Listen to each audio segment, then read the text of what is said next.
series, teach your child the Sound Creed.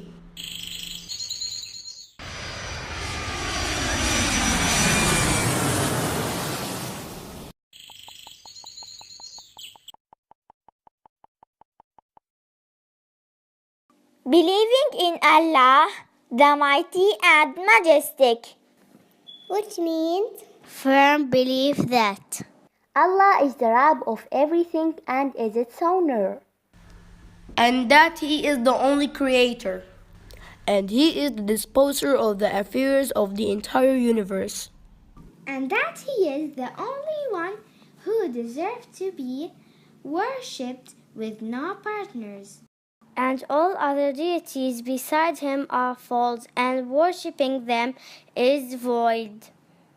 Allaah the Exalted said, that is because Allah, He is the truth, the only true God of all that exists, who has no partners or rivals with Him, and what they, the polytheists, invoke besides Him, it's a Bâtil, falsehood, and verily. Allah, He is the Most High, the Most Great.